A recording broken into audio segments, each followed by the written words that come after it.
Materi kali ini mengupas, menjelaskan, dan mempelajari tentang perilaku PHBS mewujudkan desa ODF, yang berarti kondisi di mana masyarakat tidak buang air besar sembarangan. ODF juga dikenal dengan sebutan stop buang air besar sembarangan. ODF merupakan salah satu dari 5 pilar STBM, sanitasi total berbasis masyarakat. Sanitasi total adalah kondisi suatu komunitas tidak buang air besar sembarangan, mencuci tangan pakai sabun, mengelola air minum dan makanan yang aman, mengelola sampah dengan benar, serta mengelola limbah cair rumah tangga dengan aman. Pilar pertama sanitasi total berbasis masyarakat adalah terbebasnya sebuah komunitas dari perilaku buang air besar di sembarangan, atau biasa disingkat dengan ODF.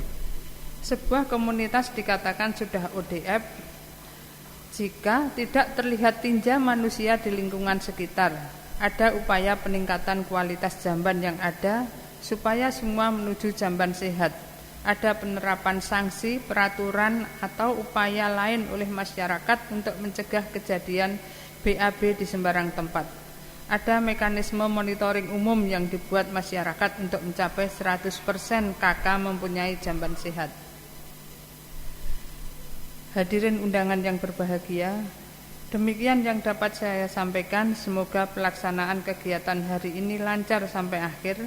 Ada kurang lebihnya saya mohon maaf dengan yang sebesar-besarnya. Dengan ucapan Bismillahirrahmanirrahim, kegiatan peningkatan perilaku hidup bersih dan sehat serta mewujudkan desa ODF saya nyatakan dibuka dan dimulai.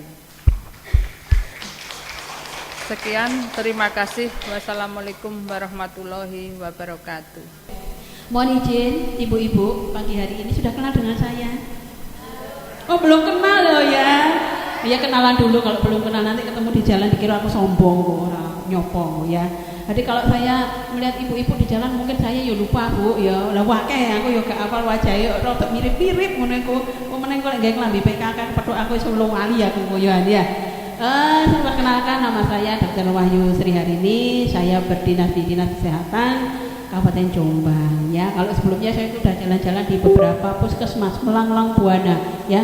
Rumah saya agak jauh dari sini, di luar kota Jombang ya. Rumah saya di Kabupaten Kediri ya, di Badas Bu ya, jauh ya Bu ya. Tapi kalau sudah tiap hari dilalui itu ya wis koyo biasa, ya koyo wilayah Jombang malian cedek koyoan ya, karena memang sudah rutinitas sehari-hari dilalui ya.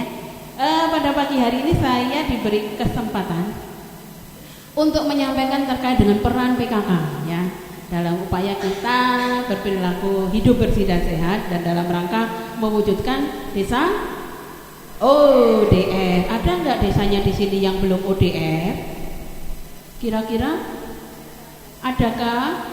Yo gak oleh, belum ODF gak oleh. Lah wong wis entuk sertifikat ODF Kabupaten Jombang 100% nih. Lah yo isin aku golek misalnya lho ono desane sing gak ODF, berarti tugasnya panjenengan semuanya ini nanti ya. ODF apa ODF itu kepanjangannya?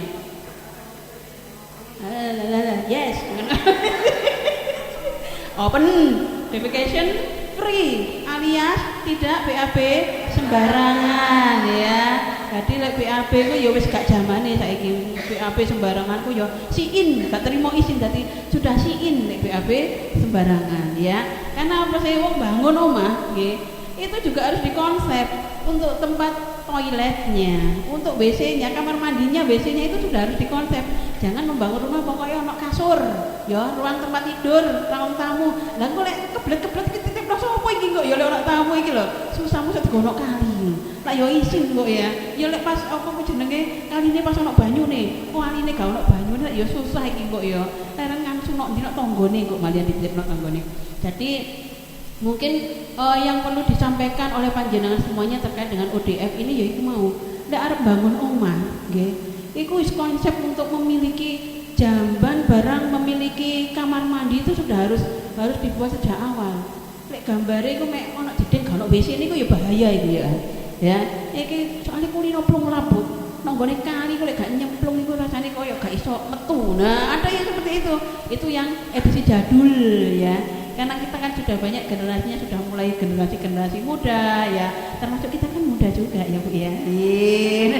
Jangan merasa tua, yang penting semangatnya muda ya. Apapun yang terjadi pokoknya tetap muda ya. Oke. Yang penting semangat. Oh iya Pak, terima kasih. Oke, ini terkait dengan PHBS ya. Kita kembali. PHBS itu sebenarnya adalah salah satu langkah kita untuk mewujudkan keluarga sehat ya. Jadi yang penting disadari bagi panjenengan semuanya ini dimanapun selalu saya sampaikan. Yang penting itu kita menyadari bahwa sehat dimulai dari saya. Wes iku dieling-eling. Sehat dimulai dari saya. Ojo ngandani wong liya lek awake dhewe sik gak iso nglakoni ya. Ngomong gampang tapi nglakoni angel. Jarkoni ya. Jadi jari gampang tapi nglakonine iku lho angel ya.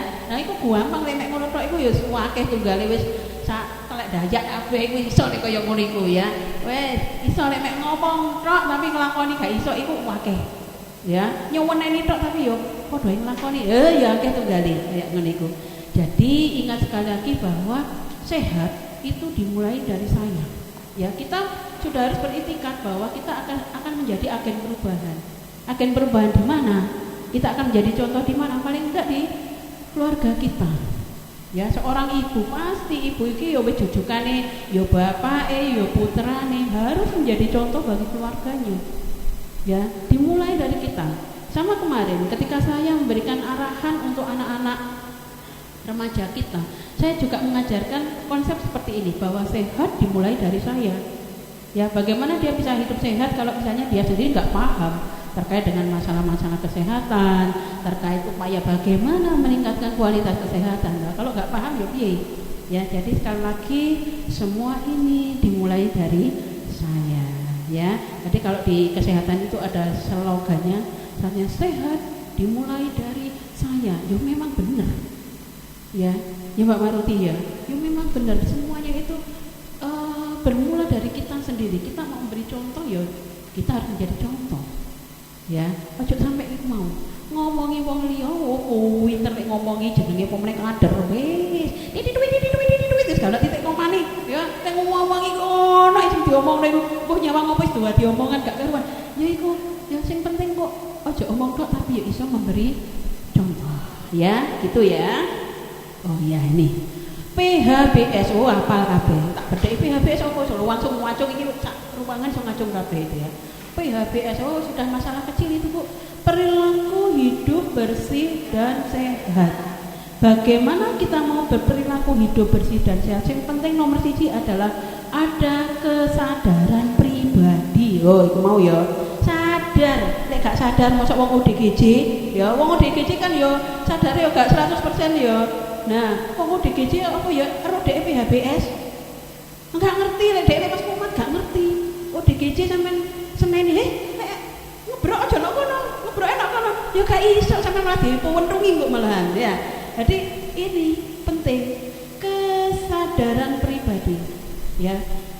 Kita tahu ya, kita tahu terkait dengan masalah kesehatan, kemudian kita berupaya untuk merubah lingkungan sekitar, berarti kita harus sadar dan kita tahu ya, sehingga kita bisa menolong diri sendiri dan lingkungan di sekitar kita ya, keluarga, kemudian meningkat di luar keluarga, lingkungan sekitar kita itu ya tergantung dari kita ya. Apalagi panjenengan dari PKK nggih, suaranya sangat didengarkan. Ingat ya, jenengan itu membawa suara dan suaranya itu sangat didengarkan oleh masyarakat. Kemudian wis gawe seragam PKK nggih, jalan-jalan meninjau desa, wis langsung gedang-gedang ya mudun kok malian ya. Gedang kacang wis ana iwak, golek lele barang ngono iku ya nggih Ibu PKK ya. Dan suaranya sangat didengarkan. Nopo ngendikane Ibu PKK itu selalu diperhatikan oleh masyarakat. Karena apa? Ya jenengan dekat dengan masyarakat. Jenengan punya dasar wisma, jenengan dekat banget dengan masyarakat, dan jenengan juga merupakan bagian dari apa ujung tombak kita. Bukan hanya kesehatan aja, untuk masalah yang lain jenengan juga menjadi ujung tombak yang paling dekat dengan masyarakat ya. Nah tujuannya apa sih dengan adanya gerakan PHBS ini adalah untuk meningkatkan kualitas kesehatan ya melalui proses penyadartahuan. Apa penyadartahuan? Yo sadar, yo tahu. Jadi didadekno siji penyadartahuan. Yo ojo kok ana tahune barang iki apa ya kok tempene kok gak katut ya Bu ya. Nah, ya. Jadi yo sadar, lek wis sadar mau kesadaran diri, kemudian juga tahu bisa mengimplementasikan ya. Bagaimana kita memotivasi masyarakat untuk nanti terciptanya masyarakat yang sadar kesehatan dan memiliki bekal pengetahuan dan kesadaran untuk menjalani perilaku hidup yang menjaga kebersihan dan memenuhi standar kesehatan ya. Jadi sekali lagi sadar dan tahu apa yang mau diucapkan, apa yang mau disampaikan ke masyarakat terkait dengan upaya untuk meningkatkan kualitas kesehatan ya. Nah, kalau kita bicara tatanan PHBS, macam-macam Bu, tatanan PHBS ya. Ada tatanan PHBS di rumah tangga, kemudian ada PHBS di sekolah, PHBS di tempat kerja, PHBS di sarana kesehatan, PHBS di tempat umum. Jadi ada 5 tatanan PHBS. Ya, wong intine ku ya padha wae sih. Bagaimana kita berperilaku hidup bersih sehat, bagaimana kita menjaga kesehatan, segala upaya-upaya sampai tatanannya dibagi kayak gini. Intinya padha wae. Karek misalnya nek sekolah ditambah apa? Misalnya tambah aksi bergizi. Ono aktivitas kesehatan, minum tablet tambah darah, kemudian ditambah dengan apa?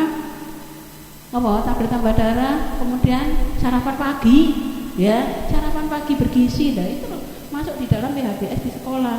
Selain apa misalnya buang sampah, CTPS, buang air besar di jamban, meh podo kabeh intinya ya.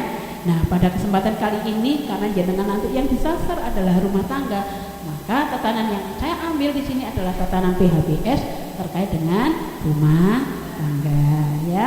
Lagune Mas PKK tadi di sini ya wis iku ya PHBS lho ya. Hidup bersih dan sehat wis ono-ono aku juga lali aku kerotokan. Kalau bareng-bareng apa lek kon dhewe lali aku kok ya. Jadi di situ itu sudah mengandung maknanya PHBS itu ada di dalam Mars PKK itu. Coba nanti jenengan cermati satu persatu kata-kata dari Mars PKK itu. Oh iya ya. Tiba ya wis awak dhewe ku sak bendina wis nek on pertemuan nyanyekno lho pisan ya. Berarti sakjane ya wis apa wis di luar kepala kabeh pisan ya. Nek di luar kepala bahayane kok mabur-mabur ya. Mabur-mabur lalian ya. Soalnya di luar kepala itu ya. Baik, tatanan PHBS yang kita ambil adalah PHBS di rumah tangga ya. Nah, ini tatanan PHBS di rumah tangga ada 10 indikator yang dipakai untuk tatanan PHBS di rumah tangga. Ya. Yang pertama, persalinan yang ditolong oleh tenaga kesehatan. Ya. Jadi kalau ada ibu hamil di dalam satu keluarga itu, ya, maka tatanan ini masuk. Indikator salah satu indikatornya bahwa persalinan ditolong oleh tenaga kesehatan. Apakah masih ada dukun di sini? Ono enggak Mbak Maruti? Wis gak ono pisan. Biyen terakhir ku dukun bayi ku dirangkul. Dirangkul orang nulung persalinan tapi ngewangi memandikan kayak gitu. Jadi mereka juga masih diuwong nih jenenge wong sepuh iku lek moro-moro ditinggal geledak iki kan ya nelongso. Ya.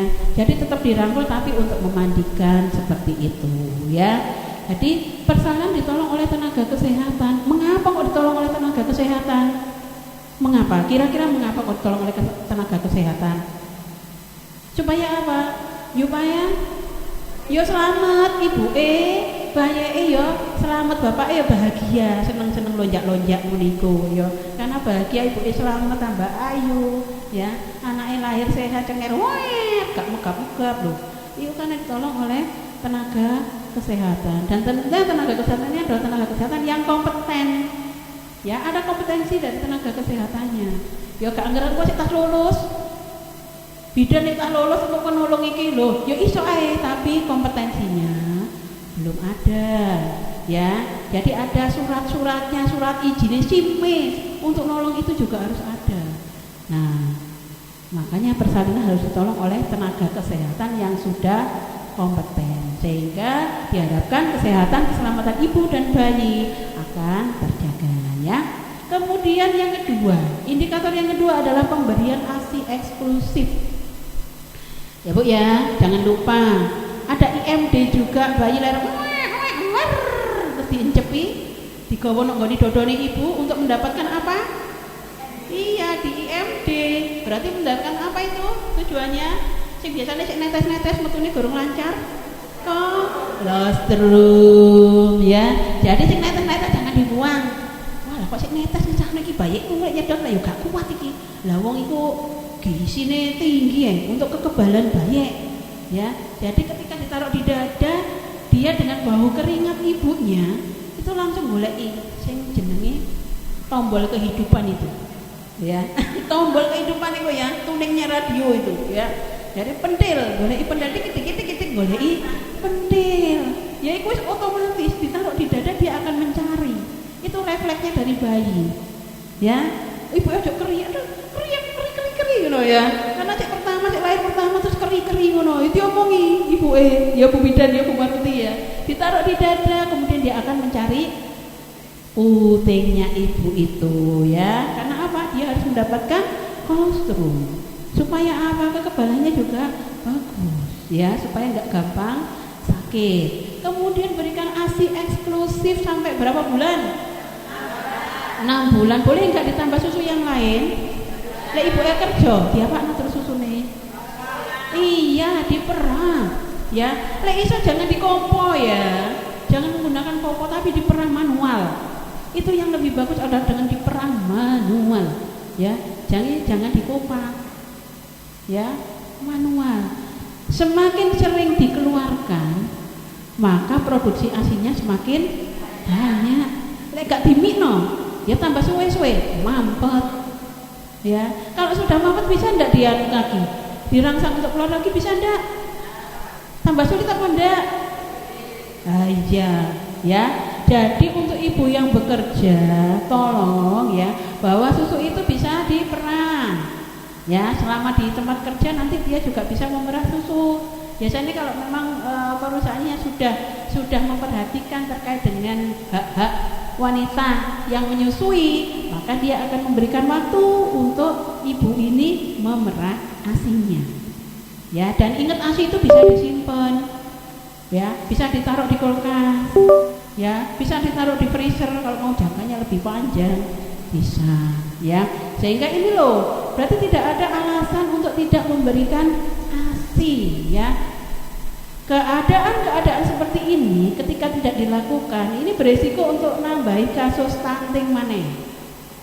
Ibu alasannya nyambut gawe sing ngopeni bae, akhirnya ditumbahno susu sapi, ya. Dadi anake sapi malian, ya.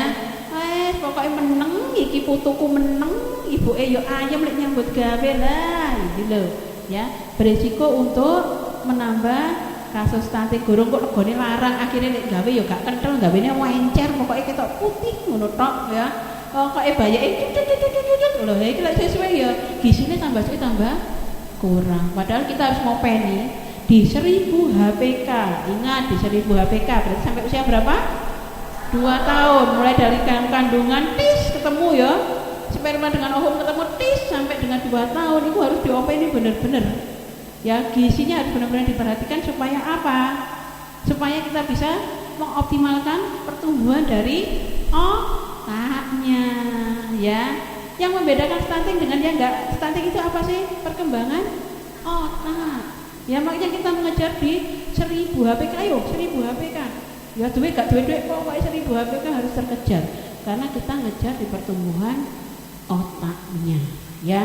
Kalau lebih dari 2 tahun apakah tetap masih tumbuh? Ya tumbuh, tapi wes prosentasenya sudah kecil. Ya, ndak bisa optimal, gak iso dipolno gaspol. Ya iku iso enak ngene 1000 HPK. Lebih dari 1000 HPK apa pertumbuhan? Ya pertumbuhan organ. Ya, jadi pertumbuhan organ-organnya terus berkembang. Nah, itu sesudah 2 tahun itu. Ya, kalau 2 tahun kita mengejar pada pertumbuhan otaknya, ya. Terus yang berikutnya, yang ketiga, menimbang bayi dan balita secara berkala. Ya, indikator yang ketiga adalah menimbang bayi dan balita secara berkala. Dilakukan di mana? Di posyandu. Apakah di tempat panjenengan semuanya sudah menimbangkan? Sudah. Ini ada yang dari Tambakrejo enggak? Tambakrejo ada enggak? Tambakrejo masih kurang dikit. Ya, D/S-nya masih kurang dikit, semuanya sudah 100%, tinggal Tambakrejo. Wilayah Puskesmas Tambakrejo ini yang masih kurang, masih 99,35%. Berarti masih ada balita yang belum ditimbang, ya. Jadi kita punya datanya. Kalau kita lihat perkembangannya tiap bulan itu kita evaluasi, ya. Mulai Juni kemarin kita sudah bisa melihat bagaimana sih perkembangan D/S kita. D/S itu yang datang ke Posyandu dari seluruh sasaran yang terdaftar. Ya, D/S kita Juni, Juli, Agustus, September ini sudah mulai bagus, ya. Agustus kemarin sudah mencapai 100%, ya, karena bulan timbang Bu, biasanya ya Februari Agustus yang mergo ono vitamin A, malah toko rajin ya, ora dibungoki wis rajin utuk-utuk nang gone Posyandu. Nah, saiki wis mulai September, mulai ya. Tolong selalu diingatkan Ibu-ibu, kita harus semua balita di wilayah kita harus dilakukan penimbangan secara rutin. Nggih, tiap bulan sekali. Bu, balik misalnya dhek nek gone luar kota pas wis kon nimbang nek endi wis ngono. Sampeyan pokoke entuk datane. Ya, jadi dapat data untuk dimasukkan di laporan jenengan semuanya. Ya, kemudian di buku KMS-nya juga tolong diisikan secara rutin. Kemarin saya turun ke Puskesmas, kebetulan kegiatan di Segodorejo itu juga gitu, ya. Yonon saya Bu, ada bukunya yang isiannya juga enggak lengkap, sehingga kita enggak bisa melihat, ya. Jenengan bisa melihat loh Bu, status gizinya ketika jenengan melihat, memplotingkan berat badan, umur, tinggi badan ke kurvanya itu. Jenengan akan melihat, oh, iki lah kok masuk ya tiba gizi kurang ya. Oh, iki masuk gizi buruk ya. Ya memang butuh waktu untuk memplotkan. Gak iso cukup cepet ke susu gak iso. Ya, memang butuh waktu supaya kita bisa melihat. Ya, dari situ kita akan tahu, oh, intervensi apa yang harus diberikan kepada sasaran ini, kepada bayi-balita ini intervensinya apa? Apakah ini cukup diomongin dong? Ya, apakah harus diberikan nutrisi? Ya, apakah harus sampai dengan susu yang khusus? Ya, itu tergantung dari hasil kita memplotingkan di kurva, kemudian diambil di Z-score-nya. Ya, sehingga kita tahu, oh, stunting Jombang itu saiki sakmene. Karena apa? Kita memplotingkan di Z-score itu. Lek tidak dilakukan seperti itu, ya kok datanya gak bisa valid. Ya, jadi kami mohon sekali lagi bantuan dari panjenengan semuanya. Ayo ber-PHBS, dengan salah satunya adalah menimbang bayi dan balita secara berkala di Posyandu. Ya, nah kapan dia lolos dari kata-kata stunting ini? Ketika sudah melewati usia 5 tahun. Ya, jadi jangan sampai stunting kita yang kita kerjakan saat ini dia keluar karena usianya sudah lebih dari 5 tahun. Maksudnya stunting pokoknya lebih dari 5 tahun kan wis gak dianggap stunting. Wes buyar iki wis lulus iki koyo SD ngono, wis bar kelas 6 iki wis lulus iki. Ya, jadi jangan sampai seperti itu, tapi intervensinya ini yang harus kita lakukan secara rutin. Bayi atau balita yang datang ke Posyandu, kunjungan sekarang, kunjungan bulan berikutnya kok gak muda, itu sudah harus diintervensi. Ya, intervensinya apa ya? Pertama dodolan omong dhisik. Ya, dodolan omong iki ana perubahan kok ndak dengan dodolan omong? Ada perbaikan ndak? Kalau ndak ya berarti kok ana TPG seperti itu, ya. Kegiatan-kegiatan pemberian PMT lokal. Nah, itu juga harus dilakukan bertahap. Kalau sudah dilakukan itu lho kok gak ana perubahan, iki ana apa sakjane? Karena penyebab stunting itu sebenarnya bukan hanya dari nutrisi, kadang dari pola asuh. Ya, pola asuh lo ya. Ibu nyambut gawe ku malu. Wis titipno bae wis tambahan sembarang kan. Bae wayahe istirahat ya, dibleki jenenge putu. Ya, bae gendong ya kesel dekek wis pokoke meneng wis tak cekeli apa senengane, cekeli permen, cekeli sembarang karet. Wis senengane iku. Ya wis gak telaten, tulang terus karo keliling, ya boyoke kemeng kabeh niku. Bae anggitin ya.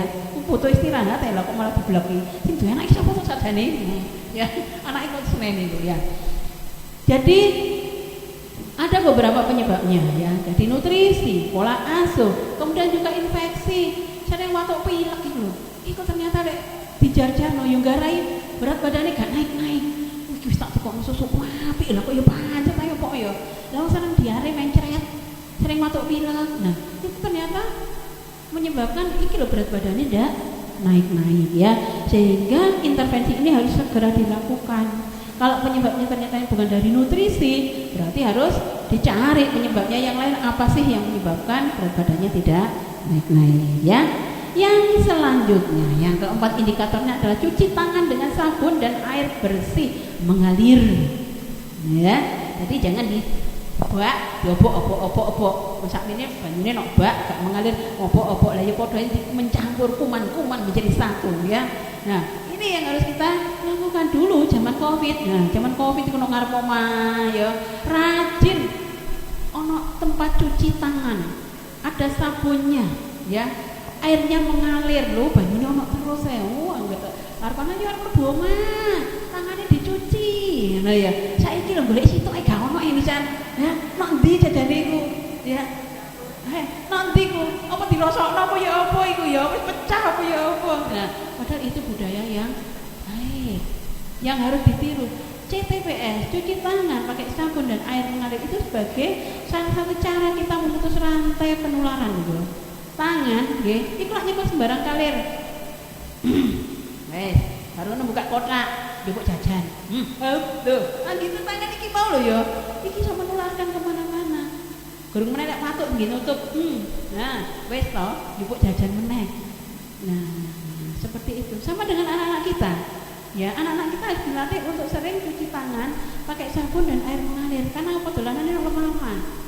Ndemeki sembarang kalir. Lho, iki marang nyekel jajan, tunggal jajan nangis, wis gak usah dicuci tangan wis pokoke ndang meneng. Nah, ini iki gara penyakit iku, diare. Kemudian ada E. coli-nya ini. Nah, ini lo menyebabkan berbagai macam keluhan. Akhirnya ya iku mau, iki berat badannya gak mundak-mundak lah, gak tahu cuci tangan ya, cuci tangannya jawaran cuci tangan iki biasane arep adus tok iku. Lagi cuci tangan sak aduse. Liyane ya wis gak. Nah, ya. Jadi cuci tangan pakai sabun dan air mengalir ternyata itu sangat penting. Hal yang kecil, hal yang dulu sudah menjadi budaya itu harus ayo dibangkitkan lagi. Ya nek ngarep omah gak apa-apa dipasangi maco gak kopi. Kan enak arep mlebu omah cuci tangan, arep lapo-lapo bar metiki lombok apa-apa cuci tangan, bar nyapu-nyapu cuci tangan kan enak seperti itu. Gak usah mlumpat nek dapur golek wastafel apa-apa ya. Jadi mempermudah kita, akses kita untuk cuci tangan pakai sabun dan air mengalir. Paling di sini yang bawa hand sanitizer sudah bisa dihitung dengan jari paling lo yo paling. Nggih. Nggih napa nggih? Nggih. Jadi dulu kita kan kemana-mana itu wes gawa sangune napa? Hand sanitizer. Gawa masker nok ndi. Saiki hand sanitizer wis mari. Lah pentelah seku kula bucal botole pun telas iya nggih. Ya gak cuci tangan, ya gak gaya sanitizer. Nah itu. Jadi budaya-budaya yang seperti itu tolong ayo nggih. Yang sederhana tapi ternyata efeknya bagus banget ini. Ayo remaja-remaja kita juga dikenalkan ya, dibudayakan supaya ini nanti mereka bisa menjaga kesehatannya ya. Selanjutnya adalah menggunakan air bersih ya. Akses air bersih ternyata juga menjadi salah satu faktor munculnya stunting ya. Jadi ketika kita mengevaluasi ternyata air bersih dan jamban itu sangat berpengaruh. Oke. Nah kalau di Jano gak kayak air bersih, airnya banyak kena kuman-kuman, kena E. coli, itu mau diare barang. Ya oral fecal route keluar dari mulut, tangan kotor masuk ke mulut. Nah ini akan menyebabkan gangguan pada pencernaan ya. Menggunakan jamban sehat ya. Jadi kita sudah ODF, Jombang sudah mendapatkan sertifikat ODF Open Defecation Free nggih. Berarti 100% di Jombang iku wis gak ono sing BAB nok kali. Nggih napa nggih? Oh nggih ae wis ya pokoke wis 100% nok ya. Padahal yo sing ono kadang-kadang yo sing ono ditemukan ya. Jadi kemarin itu kita mendapatkan ODF 100% itu belum semuanya itu punya WC ya. Ternyata belum semuanya punya WC. Nah, di peran dari PKK, peran dari kader itu kita pengen mendapatkan data. Ya, data tiap RT sapa sing durung duwe WC. Ya, yang kemarin itu dengan pemberian sertifikat ODF 100% itu adalah perilakunya juga dihitung. Jadi masih gak duwe WC, pokoknya BAB ini gak nggone sembarang tempat itu ya wis dihitung. Ya, jadi perubahan perilaku ini menjadi hitungan juga sehingga kita bisa mendapatkan 100% ODF. Ya, padahal kenyataan ya cuma ya si ono sing ditemukan pas ana lho siji loro ya akhirnya wis dianggap 100%. Soalnya siji loro dari seluruh masyarakat Jombang. Jadi kan mek 0,0000 ya. Nanti dianggap itu wis sudah 100%. Nah, tugas kita menjaga ya. Wis entuk sertifikat ODF berarti saiki gak oleh BAB sembarangan. Kalaupun ndak punya WC nek omah sik gorong duwe WC, berarti BAB-ne oleh nunut. Ya, nunut nang masjid, nunut nang nggone sekolah, nunut nang pasar, nang tempat-tempat umum nunut oleh. Ya, perilakunya, pokoknya perilaku BAB ini harus BAB di jamban sehat. Ya, aja sampai kok dikunci, apa masjidnya dikunci kerkep, mau gak iso selak kebelet terus nanti bingung golek nggon kalian. Ya, jadi kita memfasilitasi untuk masyarakat yang belum punya. Lek dibangun komunal, WC komunal, ya kudu dijaga kebersihane, ojo mek ndekek tok tapi lali grojok. Lah iku lho ya. Dadi sing nemu lak terus klenger tok terusan. Iya kan? Nah, ini loh. Ya, kadang-kadang perilaku masyarakat kita itu ya lucu, aneh. Digawekno gak gelem ngrawat. Sing kon ngresiki wong liya, dhewe mek gelem gawe. Nah, ini harus dibangkitkan. Budaya-budaya untuk saling menjaga ini juga harus dibangkitkan ya. Memberantas jentik nyamuk, nggih. Nah, iki mulai musim udan-udan nggih. Udan-udane mulai apa iki jenenge sik gerung jarang-jarang ini iki kudu hati-hati. Harus hati-hati. Perubahan iklim pancaroba seperti ini nggih, selain membawa banyak yang flu juga nggih. Tonggo kiwa tangan mungkin putrane juga ada yang flu nggih karena perubahan cuaca seperti ini. Hati-hati juga mulai ada genangan-genangan air yang disukai oleh nyamuk ya. Nah, nanti kalau ada tempat-tempat perindukan nyamuk yang disenangi ini, hati-hati, jangan membuat tempat-tempat untuk perindukan nyamuk. Artinya apa? 3M-nya. Ya, 3M-nya itu harus tetap dilaksanakan. 3M plus. Ya, jadi tetap dilaksanakan supaya apa? Kita bisa menjaga ya keluarga kita supaya tidak mengalami penyakit yang ditularkan oleh nyamuk. Ya, ada juga penyakit kaki gajah, pirsa, kaki gajah sing sikile gawedi itu, ya, nah itu juga ditularkan oleh nyamuk juga, ya. Jadi karena dia itu menyebabkan penyumbatan limfa, akhirnya kaki esok gawedi, ya. Kemudian kadang-kadang tangani barang gawedi, nah itu elephantiasis itu juga nyamuk, selain juga malaria, ya. Malaria alhamdulillah Jombang itu kalau ada malaria impor. Bukan malaria yang asalnya dari Jombang. Ya, kalau import itu dari pendatang, misalnya itu ke Afrika. Dari Afrika datang, Afrika banyak malarianya loh. Afrika itu malarianya ganas-ganas, ya. Jadi kalau masuk ke sini datang dari Afrika, nah kok ternyata dia menderita malarianya itu asalnya dari Afrika. Ya, dan ini harus ditata laksana, diobati benar-benar sampai dengan tuntas supaya nanti tidak jadi penularan di wilayah kita ya.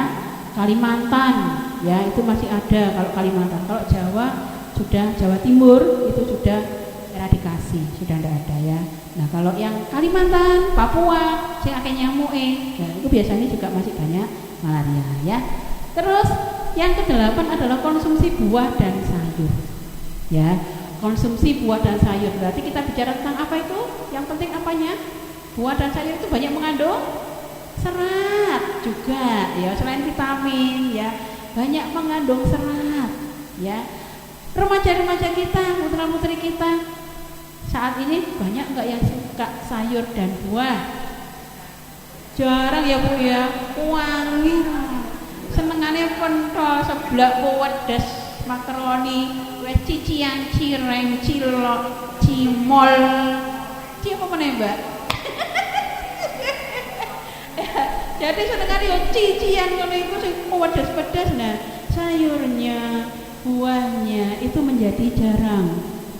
Ya, buah, ya. Buah itu usahakan mengkonsumsi buah, enggak usah di jus. Ya, buah segar dikupas, nggih, dikonsumsi. Mengapa Bu? Kok lebih bagus buah mengkonsumsi segar tanpa dijus. Mengapa? Kira-kira mengapa, Bu? Mengapa? Karena apa ya Bu ya karenanya? Kenapa? Lek jus lah enak, seger ditambah susu, tambah gula, tambah soda sampai 2 gelas barang lek jus itu.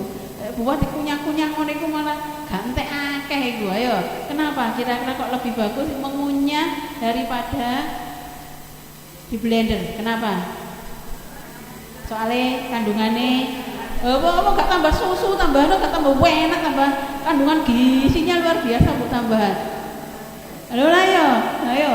Kenapa? Karena apa? Karena dengan mengunyah itu enzim-enzim akan keluar.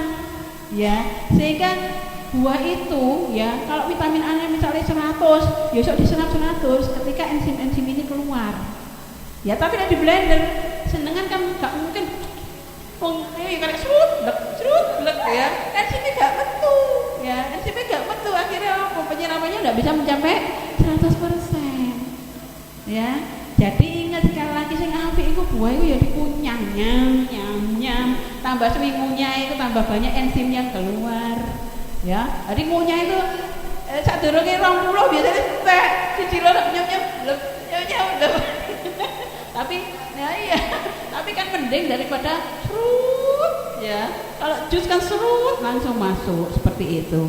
Ya, jadi sekali lagi kalau dahar buah upayakan itu dikunyah ya, kecuali pas gigi sakit misalnya ya.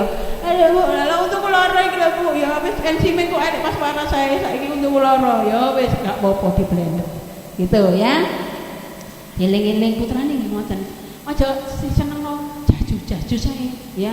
Jadi harus belajar ya kuwi. Kadang-kadang malas ngonceki arek-arek saiki ku.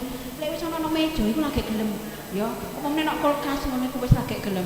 Oh, anak saya juga remaja jadi ngerti saya itu ya. Lek gurung dioncek itu ya sampean iku ya woto iku nek kono ya. Ya wis ibuke kudu telaten ya gak apa-apa tak oncekno ya supaya anak saya mau untuk mengkonsumsi buah dan sayur juga ya. Kemudian nah ini yang ke-9 adalah melakukan aktivitas fisik setiap hari. Aktivitas fisik berarti apa Bu? Olahraga. Sehari berapa menit minimal? Iya, tadi sudah melakukan Bu. Apa saja? Jalan, ngontel, ya, umbah-umbah, itu kan ya aktivitas fisik, ya toh. Tapi umbah-umbah saiki ngono tok iki kan ya. Lho, olahraga lek sing ngene-ngene. Lah sing pencet karo ngrungokno. Lah iki ya aktivitas fisik lho iku.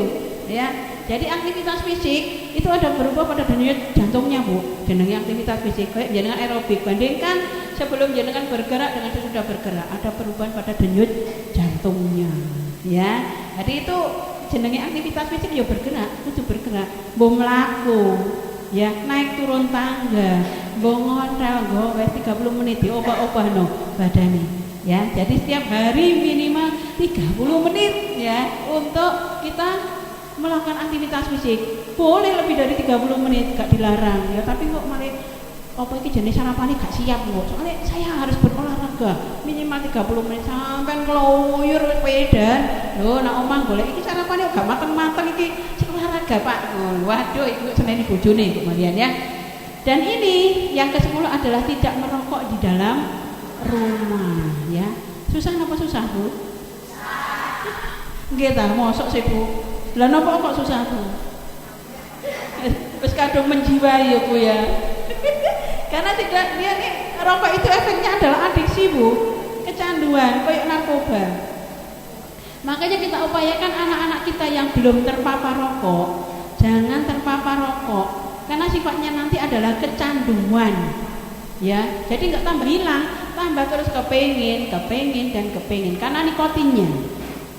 Ya, jadi tolong kalau punya putra, nggih, sing biasanya masa remaja sing delik-delik rokokan. Nah, iku tolong nek bapake angel ya wis jangan pokoke upayakan kalau merokok jangan di dalam rumah. Ya wis ngeto. Jangan sampai jenengan menjadi perokok-perokok pasif. Kadang sing aktif kan bojone, mergo jejer terus ya akhirnya dadi perokok pasif ya. Jadi tolong boleh kalau wis sing wisane ya sudahlah. Pokoknya nek angel dikandani ya sudah jangan di rumah. Ya, ngerokok nek isor wit. Jadi dhek ben kencan karo wit ngono iku ya. Ben sing ngisep iku dadi perokok pasif iku ben wite. Ya, jangan ibuke ngesakno apa meneh balita, Bu. Nggih.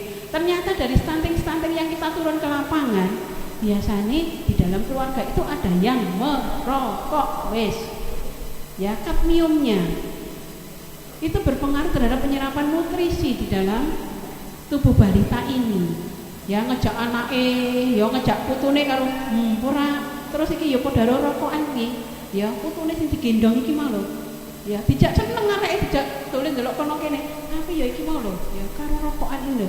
Ternyata niki beresiko untuk munculnya stunting. Ya. Jadi sekali lagi tolong untuk yang merokok-merokok ini nggih dipeseni. Kalau punya balita ya wis lek ngerokok aja cedek-cedek karo balitane. Ono ibu hamil, ya bapake aja rokokan nang nggone cedeke ibu hamil. Ya, gampang toh? Gampang Bu diucapkan, tapi dilakoni ya mbok meneh, ngono ya. Yang penting kan sudah tahu ilmunya, ya. Baik. Ini gambar semuanya ya Bu ya tadi ya. Jadi kalau PHBS dalam tatanan rumah tangga ya iku mau ono 10 indikator ya yang harus jenengan ketahui dan diterapkan di dalam kehidupan dalam rumah tangga ya. Nah selanjutnya kita akan berbicara terkait dengan STBM. Apa itu STBM? Nah, sanitasi total berbasis masyarakat. Berarti artinya apa? Kita melibatkan masyarakat dalam mewujudkan sanitasi tadi ya. Sanitasi tadi kan indikator itu salah satunya ada jamban tadi, ada CTPS ya. Nah itu masuk di dalam bagian dari PHBS STBM ini. Ya, STBM itu ada 5 pilar. Oke, 5 pilar STBM, sanitasi total berbasis masyarakat. Mengapa toh kok disebut sanitasi total berbasis masyarakat? Apa yang diharapkan dari kegiatan STBM ini? Sebenarnya apa yang diharapkan?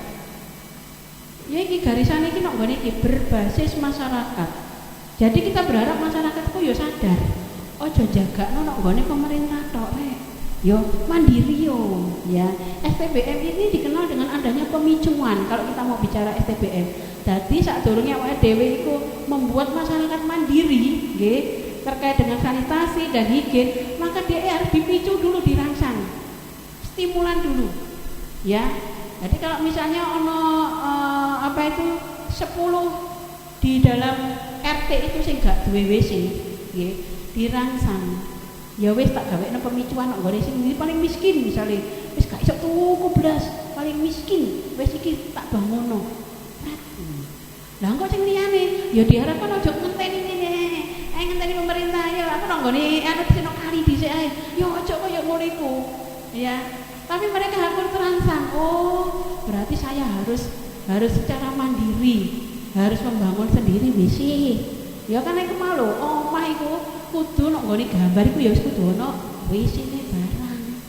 Ya, WC-ne aja sampe kok WC-ne bener wis ono WC tipe ombuake nek nggone kali.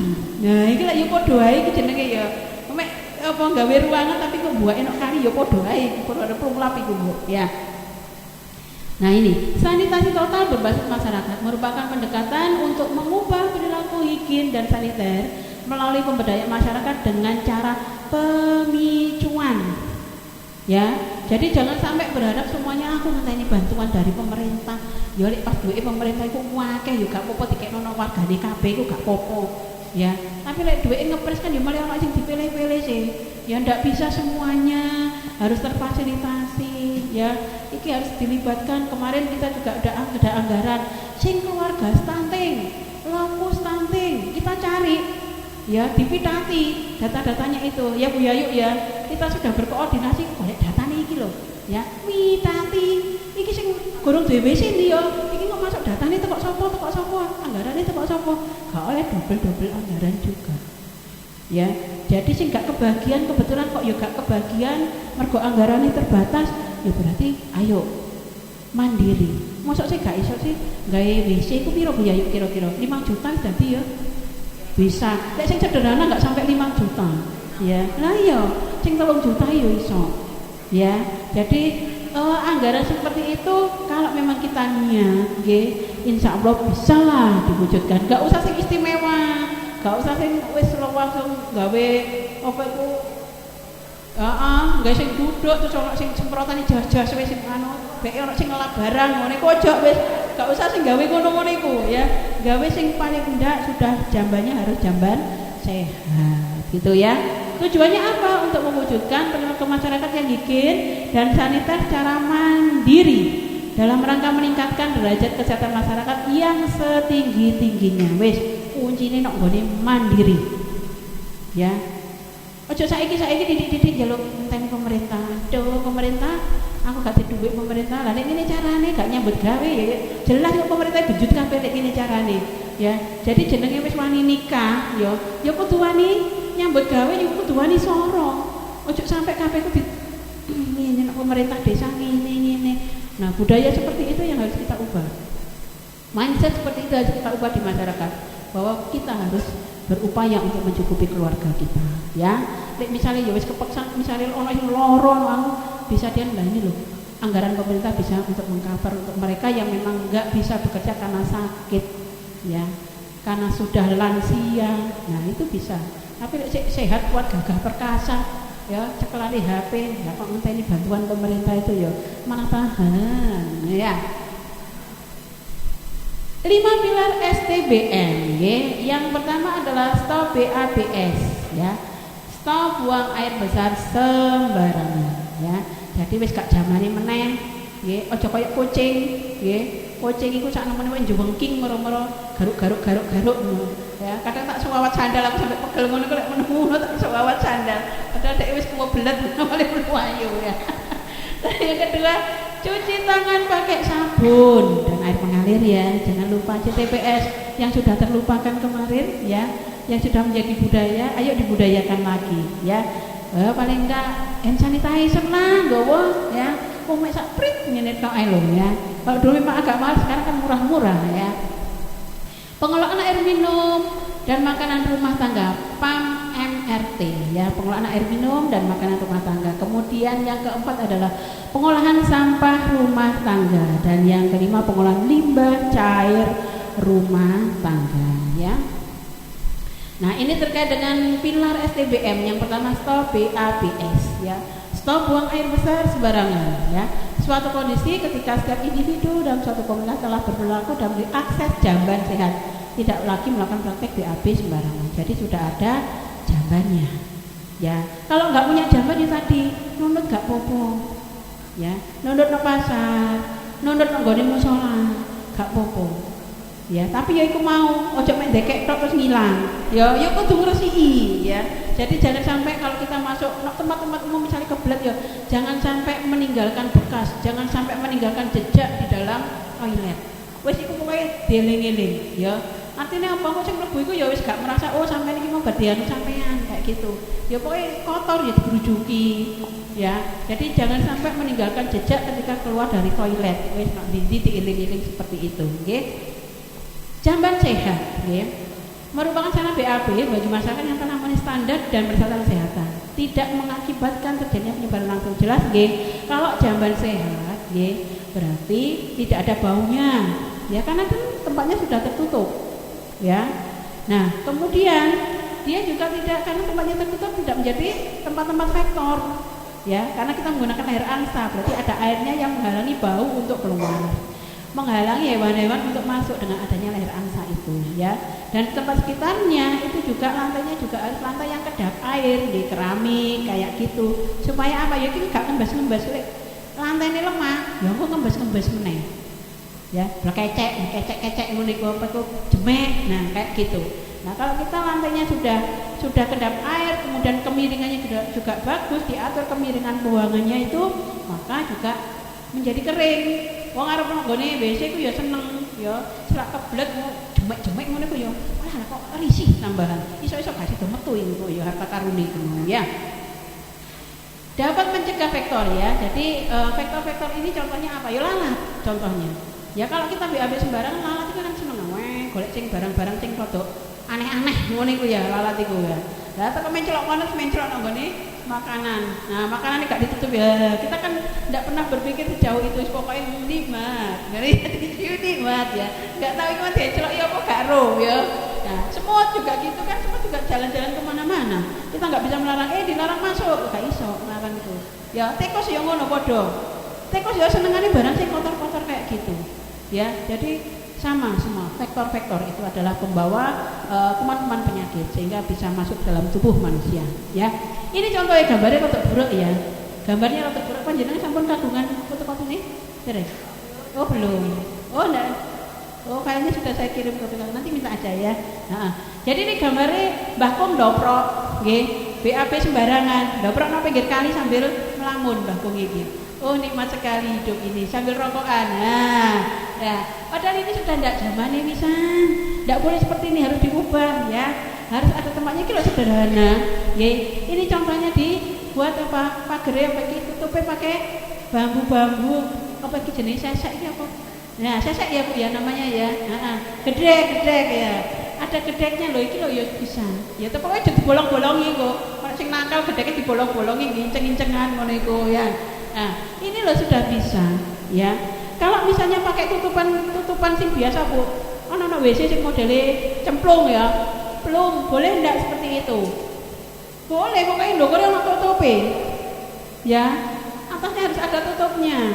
Ini loh, plung, nek zaman biyen kan enten wonten sing anu, ya. Zaman sing desa-desa zaman dulu saya kecil ya sumpah lek dijakno kali iki sumpah nang nggone mbah-mbah ngono kae. Dolan ning kali Bu ya. Dolan ning kali iki ya gane ya juwegur kali. Ngono iku ya gak menyadari ono lele kuning liwat ngono iku ya wis gak anu ngono iki. Pokoke sumpah tok ya. Padahal ya mau kali kuwi iki sembarang kali kok ya ono lele kuning liwat gak roh ya. Ya, jadi tolong seperti ini, nggih. Jadi ini bisa nanti menggunakan layar angsa atau cemplung bisa, ya. Tapi harus ada tutupnya, ya. Ini contohnya anak kecil, ini juga harus kita pelajari, jangan sampai dia seperti kucing, ya. Di tanah sak nemune nggon pro-pro ngono ya. Jadi harus diajari sedini mungkin untuk BAB itu harus di tempat yang sudah disediakan, ya. Ini diajari. Kemudian ini strateginya, ya. Strateginya adalah jelas ya. Kalau bangun omah kan berarti ada kebutuhan ya untuk membuat sarana MCK ini, ya. Nah, ini kalau misalnya mereka itu orang mikirnya seperti itu, berarti harus ada kegiatan pemicuan, ya. Mulai pemicuan nanti bahwa kok iki sok difasilitasi misalnya ono arisan jamban, masih ada nggak sekarang arisan jamban? Nggak ono, ya wes berarti wes rodok soge-soge bisa ya alhamdulillah ya. Wes coke-coke berarti. Zaman biyen ya, arisan zaman saya masih PTT di Puskesmas Purworejo itu. Ya masih ada arisan jamban itu ya. Nah, kalau sekarang sudah tidak ada, berarti kita bisa beri contoh. Iki loh ya, gawe jamban. Contohnya bangunannya koyok ini, estimasi biayanya itu sak mini ya, supaya ini menjadi jamban sehat yang bisa dimanfaatkan oleh keluarga. 900 sudah jadi, sederhana sekali ya. Sederhana sekali ya berarti ya. Iki 900 info nih, 900 kan sudah bisa. Bali 1000 lho, wis iso sak jane.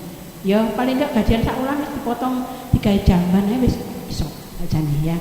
Jadi sekali lagi tolong tiap rumah, ojo tiap kakak, tiap rumah ya harus punya jamban. Kalau tiap kakak dek kok apa kakane nunut kok kono lah ya kok malah gak duwe jamban kok ya. Jadi tiap rumah itu harus punya jamban ya.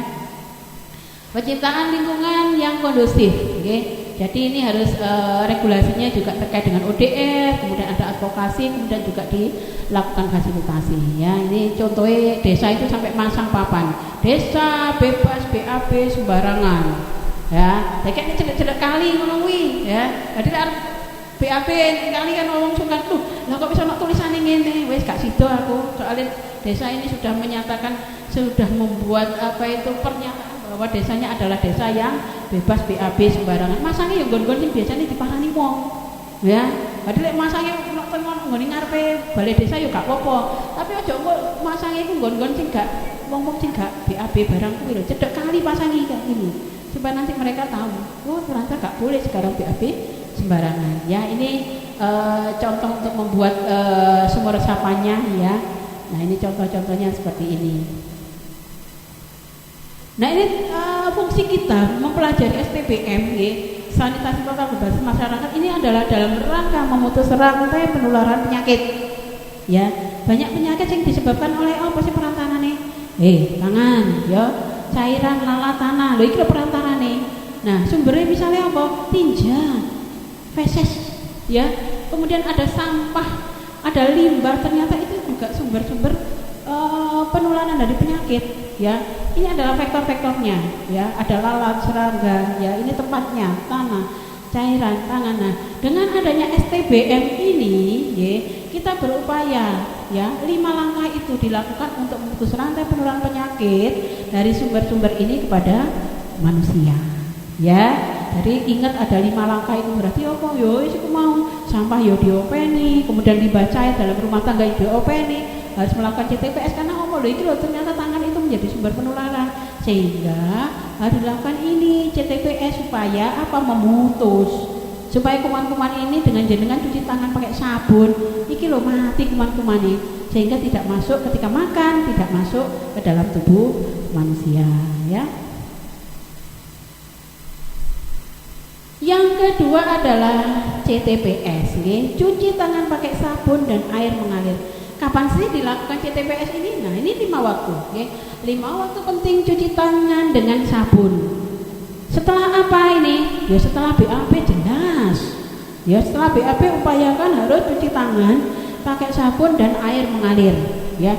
Kemudian apalagi Bu waktunya? Setelah nyeboki, yang punya balita-balita yang belum bisa cebok sendiri, ibunya nyeboki, bar nyeboki aja langsung terus masak. Tapi ingat harus cuci tangan pakai sabun dan air mengalir, ya. Kemudian apalagi Bu, mau dulang, ya, mau memberi makan, mau menyiapkan makanan. Nah, ini juga harus dilakukan. Kemudian juga apa? Ketika jenengan yo tangannya kotor, bar bekerja dengan barang-barang kotor, dengan tanah, bar resik-resik nyapu. Nah, itu harus cuci tangan pakai sabun dan air mengalir, ya. Jadi semakin sering jenengan melakukan CTPS itu gak gaya tok jenenge. Kadang-kadang cuci tangan iki lho apa sih koyo najis saya aku iki, ya. Nah, tidak Bu, ya. Itu adalah dalam rangka kita berperilaku PHBS ini, ya. Jadi PHBS ini pun salah satu nih sering CTPS, ya. Jadi terutama kalau mau jenengan menyadari, oh saya mau makan, resiko eling-eling. Ya saya mau makan, saya mau menyiapkan makan, itu ingatkan bahwa panjenengan harus melakukan CTPS. Ya misalnya jenengan orang umek ini tapi baru makan, ya gak apa-apa tunda. Tapi ketika mau makan, wis harus segera CTPS, ya. Ya Pak ya Bu, pokoknya kewenang ini tenang menghayati apa mengamalkan ini. Menikmati ini mendayu-dayu ini. Nah ini contoh sarana CTPS rumah tangga zaman biyen, ya, zaman Covid ini, ya. Wes piye carane pokoknya ono anu iki, tempat untuk cuci tangan. Nah, iki ya. Ada apa ini ya? Tabung yang digantungkan, dikasih bolongan, nggih. Mbok iki wadah-wadah apa sing digawe, nggih. Kasih air bersih. Nah, ini di mana-mana disiapkan. Lho koyo sederhana ngene lho, biyen lho yo akeh koyo ngono iku. Ya sampai sing injuk-injuk barang nang ngene balai desa sik ono ora balai desa nih. Sing diinjuk-injuk barang ben ku awake ngirim Dinas Kesehatan Pengadaan barang ngirim rono-rene pondok barang dikirimi sing diinjuk-injuk dene gak tangane ben gak demek-demek. Engko saiki barang sik ono apa gak ngono. Wis muga-muga ya sik digawe lah, muga-muga. Ya. Ini yang mudah ya. Sabunnya digandulno ini. Gandul-gandul ini adalah sabun ini. Ya, ini airnya, kemudian ini sabunnya, ini wadah untuk bekas cucinya, ya. Jadi iki lho Bu gandul-gandul iki sabun iki ya. Jadi ben gak ilang digondol kucing nggih. Nah, digandul kaya ngene iki. Ini contohnya lagi nggih. Oh, disiapno sampai disiapno anduk lek gak diganti-ganti iki ya jadi sumber iki kok yoan. Ya, iya ta, anduke gak ganti-ganti. Yang disarankan apa? Pakai tisu, ya. Tisu sekali pakai langsung ganti ya. Kalau anduk iki ya iki kok iso gonta-ganti iki malah berisiko juga, ya. Ini yang dulu juga di rumah-rumah kan sering ya gak duwe wastafel ya wis gawe ember-ember kowe diakal. Duwe tempat untuk cuci tangan. Gawe tong wis gawe sembarang kali lho saiki lho. Liwat gak lirik-lirik ya gak ono iki saiki wong-wong belas gak ono ya. Padahal biyen wis gawe cuci tangan seneng. Nang ngarepe warung-warung ngono ya seneng ono anu nek cuci tangan ono barangku. Seneng lah kok saiki buyar kabeh iku ya. Mbuh nanti iku. Nah ini pilar 3, pengelolaan air minum dan makanan rumah tangga. Nah ini perlu sekali jenengan perhatikan nggih ibu-ibu pengelolaan air minum dan makanan rumah tangga ya. Di mana kita berharap bahwa air minum yang masuk pun juga air minum yang apa? Ya sing memenuhi kualitas baku mutu air minum ya. Paling tidak kalau jenengan mau buat air minum itu air minumnya harus dilihat dulu. Airnya itu apa? Airnya tidak apa? Secara kimiawinya ya tidak berbau, tidak berwarna, tidak berrasa ya. Jadi kalau jenengan kok merasakan lho iki banyune kok panyo ya, kok ono asin-asine ya. Berarti ya jangan dipakai untuk air minum ya, pakai untuk fungsi yang lain ya. Sama dengan misalnya kalau airnya kayak ambu besi ya, kan ada ya kadang-kadang yang airnya bau besi ya, berarti jangan dipakai untuk air minum ya. Air-air seperti ini harus melalui pengolahan dulu ya. Ada yang disebut sebagai apa ini, filtrasi, kan ada filtrasi. Jangan punya apa itu, kadang-kadang dulu di waktu SD diajarkan bagaimana melakukan filtrasi. Ono sabut, ono pasir, ono kerikil, ono areng. Nah, itu adalah cara-cara filtrasi menjernihkan air. Banyu sing keruh itu kudu dijernihkan dulu. Bisa dengan diendapkan, diberikan tawas, penggumpalan ya. Menggumpal kok sing menggumpal kok dibuat disaring meneh. Nah, bisa seperti itu. Kemudian juga desinfeksinya bisa dilakukan dengan klorinasi ya. Air PDAM itu sudah dilakukan fungsi-fungsi seperti ini. Jadi prosesnya sudah dilakukan filtrasi, kemudian juga klorinasi ya, sampai desinfeksinya. Nah, itu sudah dilakukan sehingga dia aman untuk dikonsumsi ya. Jadi kalau misalnya jenengan buat air sumur ya dilihat dulu air sumurnya itu. Ya, air sumurnya memenuhi syarat-syarat itu enggak, paling enggak itu. Tidak berwarna, tidak berasa, tidak berbau. Ya. Dan kalaupun jenengan mau mengkonsumsi untuk minum, berarti harus dilakukan perebusan nggih, sampai umum blukutuk nggih. Umum itu tandanya adalah apa? Umum itu apa? Terjadi apa itu?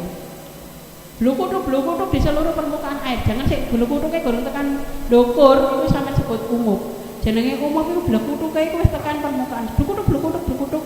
Nah, itu jangan langsung dimatikan. Tunggu 1 sampai 3 menit baru itu dimatikan gitu ya. Kemudian kalau mau memindahkan di tempat air minum ya pastikan wadah iki mau ya bersih ya ya. Jadi kalau bisa memindahkan itu biarkan dulu sampai mengendap semuanya baru nanti bisa dipindahkan nggih.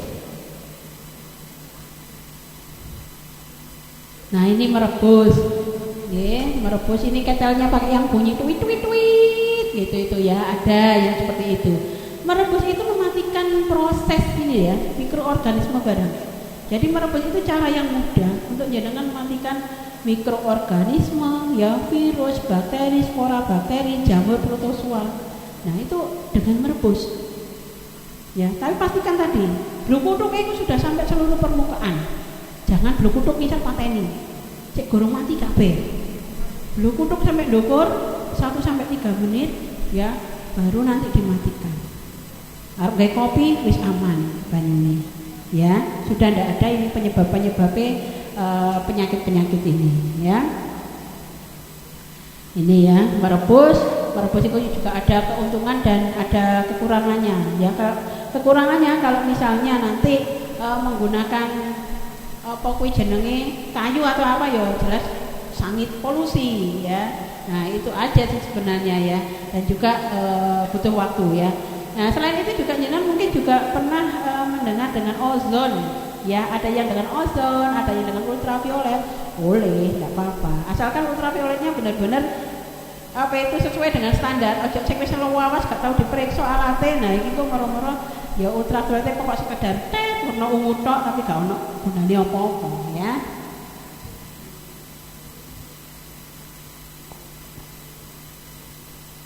Nah, ini untuk pangan nggih. 6 prinsip bikin sanitasi pangan. Yang pertama adalah pemilihan bahan pangan nggih. Pemilihan bahan pangan jelas yang fresh itu lebih diutamakan daripada yang diawet-awetkan nggih. Jadi tolong untuk memilih bahan pangan ini ibu-ibu itu pinter-pinter pemerintah Ibu PKK yakin nek kon milih ngene iki wis jos iki ya. Penyimpanan bahan pangan juga harus diperhatikan. Supaya apa? Ya supaya aman ini nanti ya, makanan dikonsumsi supaya aman. Kemudian juga pengolahan pangannya ya. Pengolahan pangan, penyimpanan pangan yang sudah dimasak itu juga harus diperhatikan tempat untuk menyimpannya. Kemudian juga pengangkutan pangan ya dan penyajian pangan. Nah, pengangkutan pangan terutama untuk makanan-makanan yang memang perlu dibekukan ya, memerlukan kayak vaksin itu harus ada rantai dinginnya. Ya ini yang apa itu harus diperhatikan dalam pengangkutan pangan ini. Rantai dinginnya harus diperhatikan sehingga ketika makanan itu sampai pada konsumen itu tetap makanan yang bisa dikonsumsi ya. Jadi tolong makanan beku-beku ini tolong benar-benar diperhatikan. Kita nggak tahu di perjalanan moro-moro kini mati, alat pendinginnya mati, moro dianono urip nongol wis teko nggone lho. Kita nggak tahu seperti itu. Jadi lebih bijaklah memilih bahan pangan yang akan dikonsumsi ini ya. Kemudian juga penyajian pangan adalah pakare dari Ibu PKK ini. Penyajian pangan ya bervariasi baik dari warnanya, dari menunya, dari tampilannya. Insya Allah kalau Ibu PKK kan sudah sering lomba ya, jadi sudah sangat pintar untuk noto seperti ini.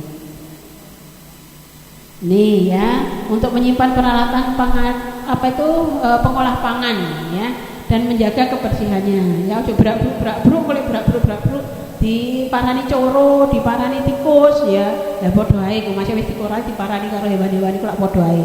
Kemudian ini juga jangan lupa dicuci dengan air yang mengalir ya.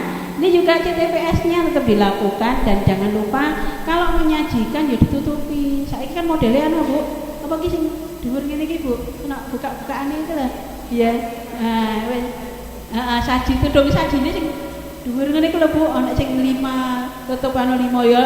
Iki tutupe ya aja di apa buka ablak, apa padha iku lalat iso mlebu ya.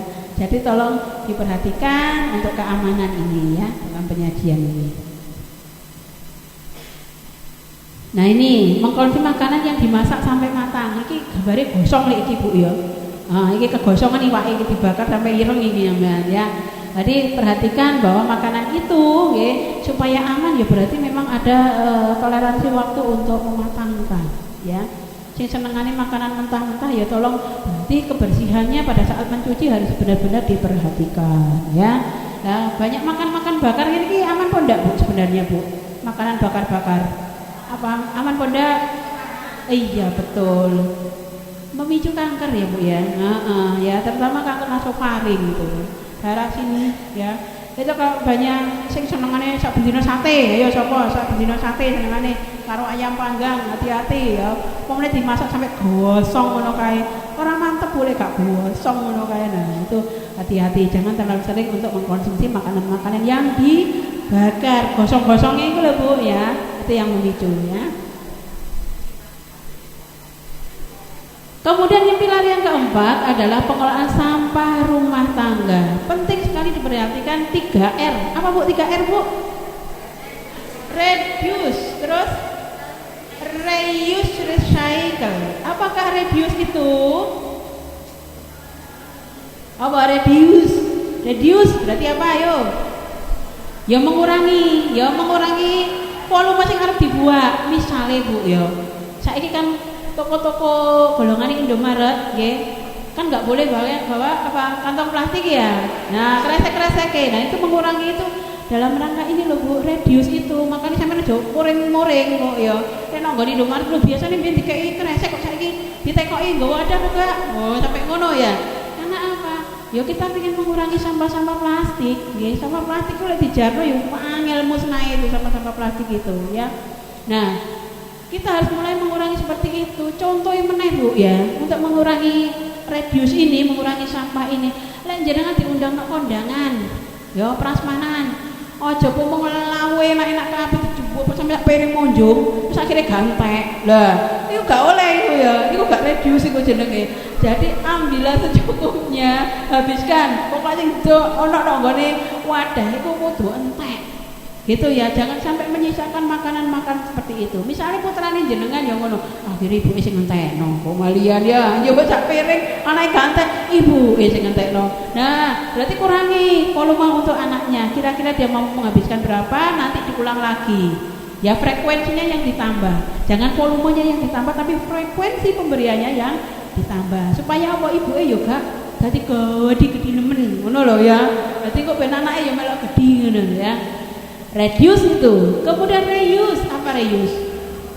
Iya, penggunaan kembali. Makanya botol-botol plastik barang kan gak oleh, ya. Jadi gunakan misalnya ya gawa tumbler kok diisi ulang, kalian diisi ulang supaya apa ya? Iki maulah sampah, mengurangi sampah di muka bumi kita, ya. Kemudian recycle, daur ulang, ya banyak dilakukan ya. Dari bekas-bekas bungkus, kalau kita bisa memilah-milah itu, kalau dijadikan kerajinan juga jadinya bagus, ya. Jadi ini memang yang harus dilakukan oleh kita semuanya adalah pengolahan sampah rumah tangga, mengajarkan kepada anak-anak kita, ya, bagaimana kita memilah sampah rumah tangga. Yo, sampah plastik ambek sampah sing organik aja diduwadekno siji. Ya, pemulung yang jopo ya rodok jijik-jijik ngesakno. Jadi pilah sing plastik-plastik dhewekno dhewe, nanti pemulung jopo iku ceneng cek resik ngene. Gak usah ngresiki nemen-nemen. Sing organik berarti bisa diolah sendiri. Ya, kalau punya komposter dimasukkan dalam komposter. Ya, jadikan kompos. Memulai dari lingkungan kita, memulai dari keluarga kita untuk melakukan 3R ini, ya. Jadi sampah harus dipilah-pilah sampai koyo nggone pas saya jalan ke arah Jatiwates, ya.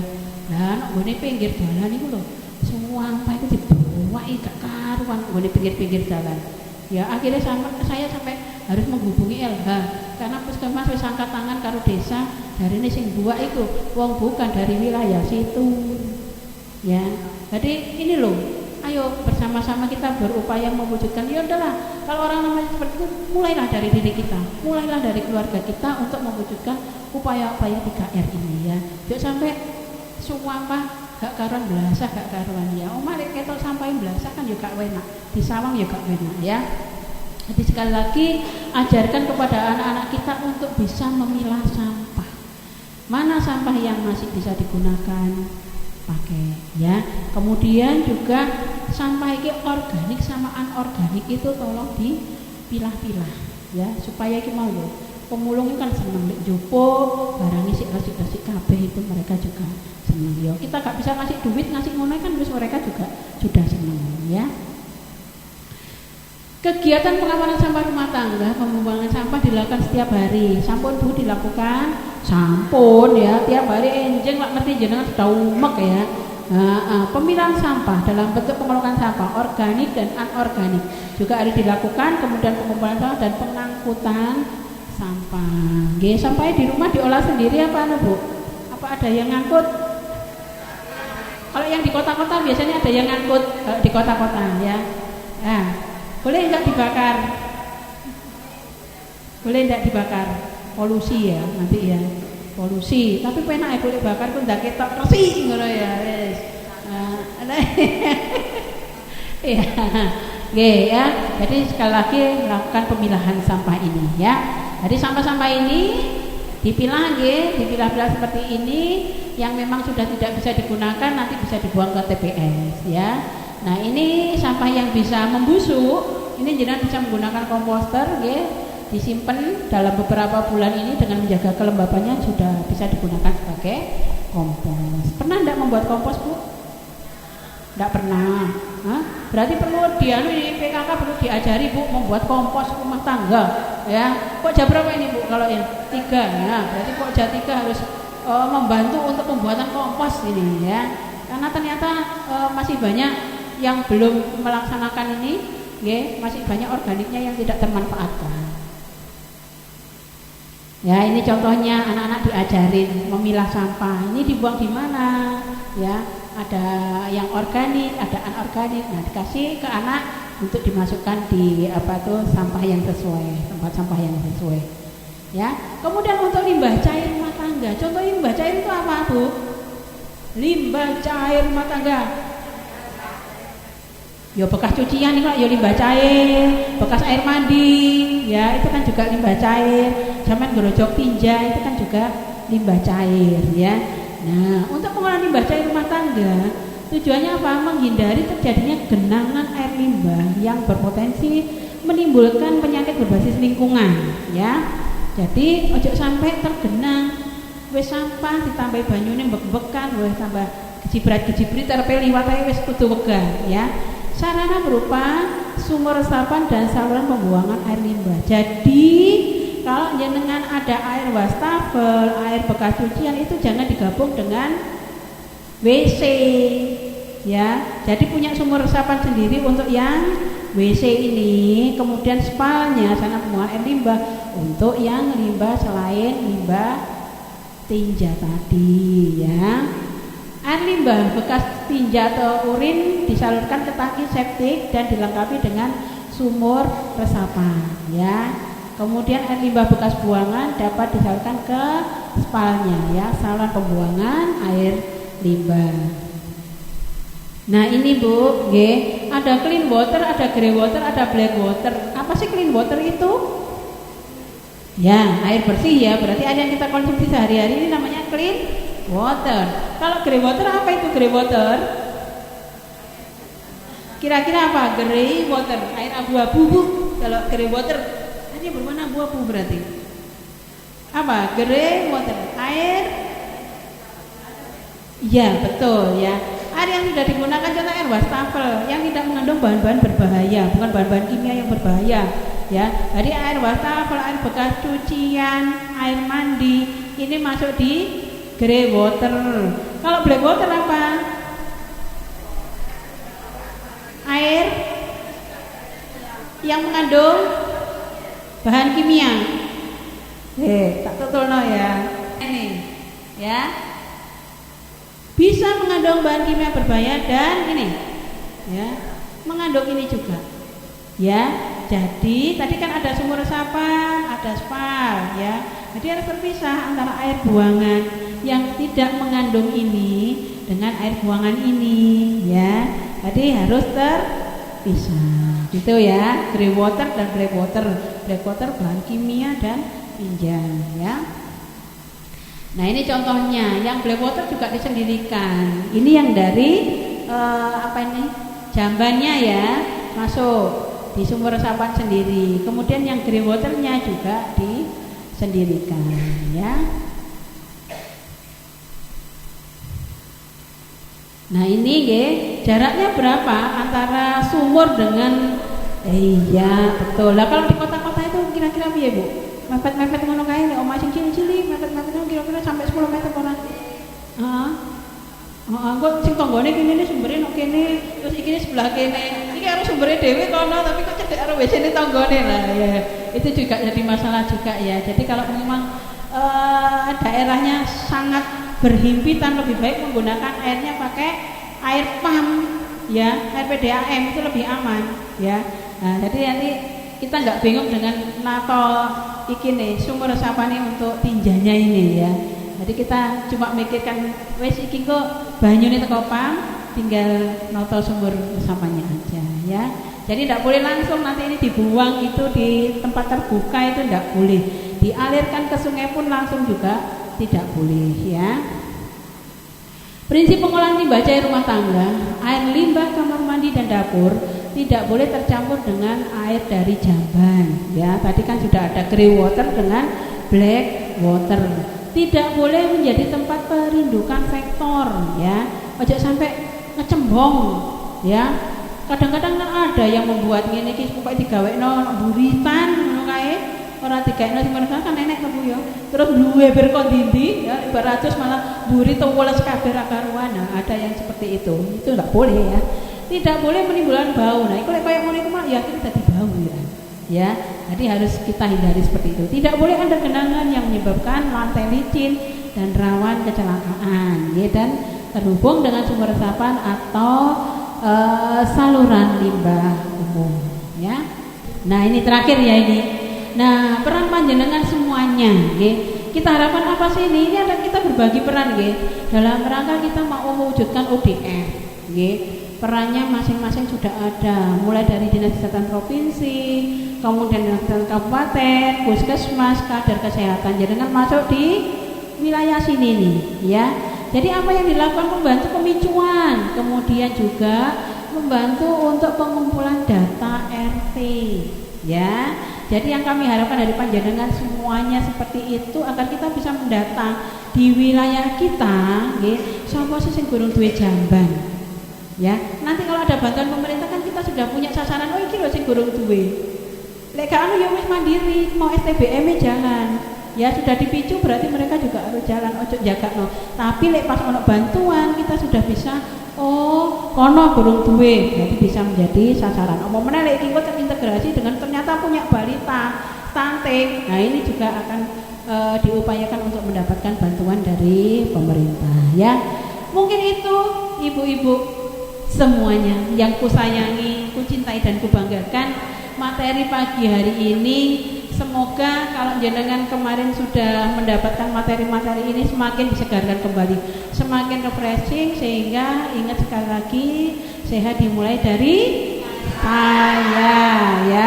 Jadi kita bisa menjadi agen perubahan di wilayah kita masing-masing, ya. Semoga bisa diterapkan semuanya PHBS-nya dan juga dijaga. Yang ODF-nya secara fisik belum 100%, ayo diingatkan masyarakat untuk secara mandiri, ayo mewujudkan STBM 5 pilar ini, ya. Demikian kurang lebihnya. Ihdinas Shiratal Mustaqim. Wassalamualaikum warahmatullahi wabarakatuh. Assalamualaikum warahmatullahi wabarakatuh. Oke. Saya dari PKK Kecamatan Kudu, Desa Kudu Banjar. Di sini saya merangkum tentang 10 indikator PHBS agar bisa gampang dihafal dan mudah untuk kita melakukan sosialisasi. Ada lagunya, Dok. Kita gimana ya? Nyanyikan dengan lagu-lagu supaya ibu balita itu bisa mudah tersimpan di ingatan dan saya contohkan beda. Saya nggak tanya jawab, cuma ngasih nih biar pada waktu sosialisasi kader-kader itu yang di posyandu bisa menyampaikan ke ibu balita. Kan dengan lagu kan mudah diingat gitu, nggih.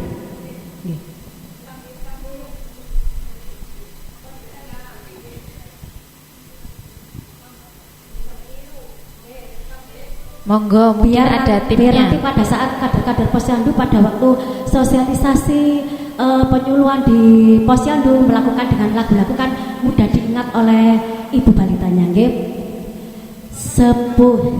Ingatlah PHBS di dalam hidup kita, karena itu semua memang sangat berguna. 10 indikator harus kita terapkan. Ingat PHBS. Persalinan di nakes juga ASI eksklusif. Timbang balita kita di posyandu yang ada, makan buah dan sayur lakukan tiap hari. Olahraga juga kita lakukan.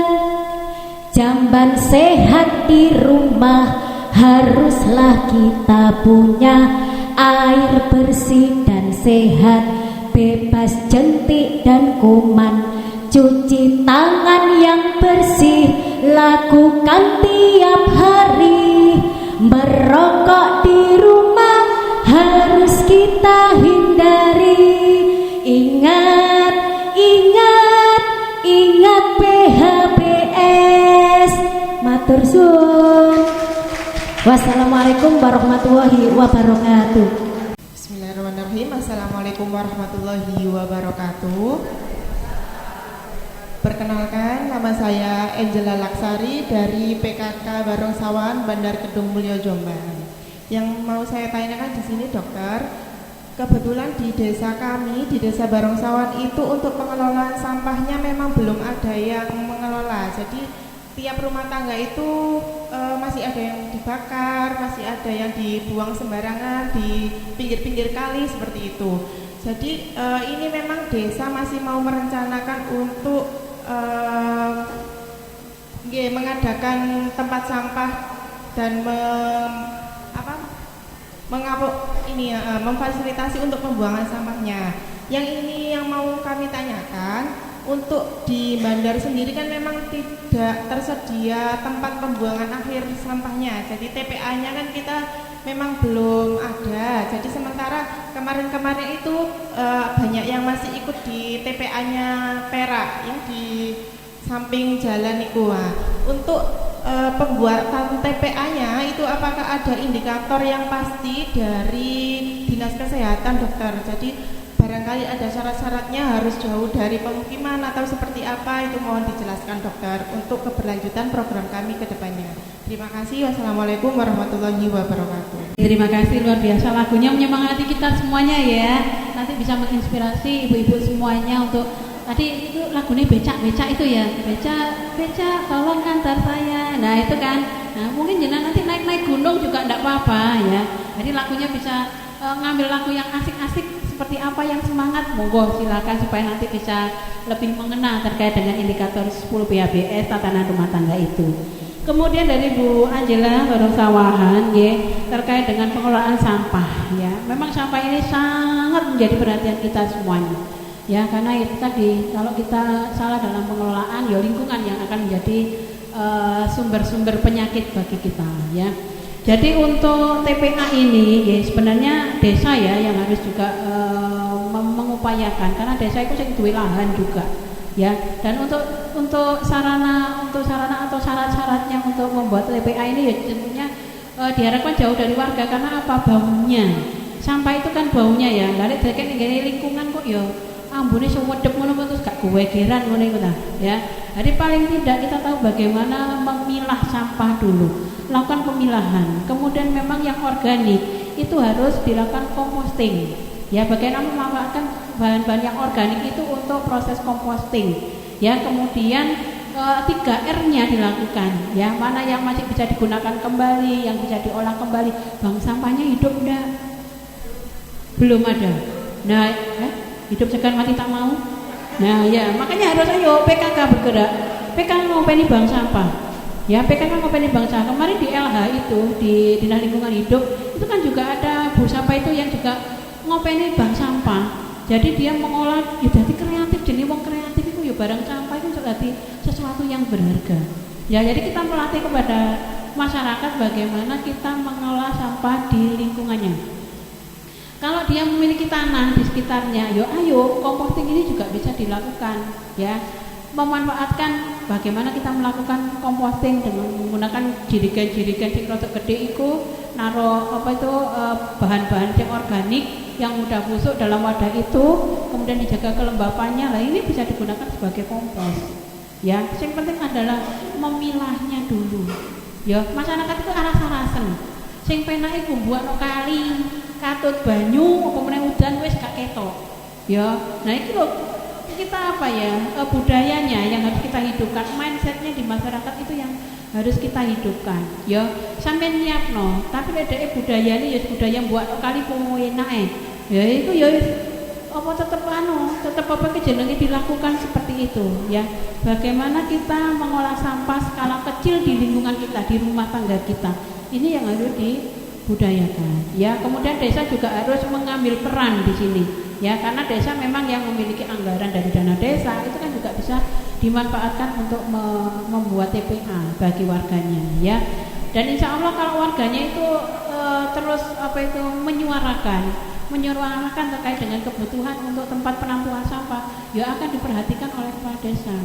Asalkan itu tadi mindset dari warganya itu juga harus diubah. Jangan golek penake buat wis pokoke buruk ora ana omahe dhewe. Nah, ngono iku biasane. Ya itu yang harus diubah. Ya, jadi kalau persatuan secara khususnya itu ya enggak ono sing secara khusus. Yang penting baunya itu tidak mencemari ya dari polusi di masyarakat sekitarnya ya. Kemudian juga tidak terjadi pencemaran dengan badan-badan air gitu. Nggih. Ya.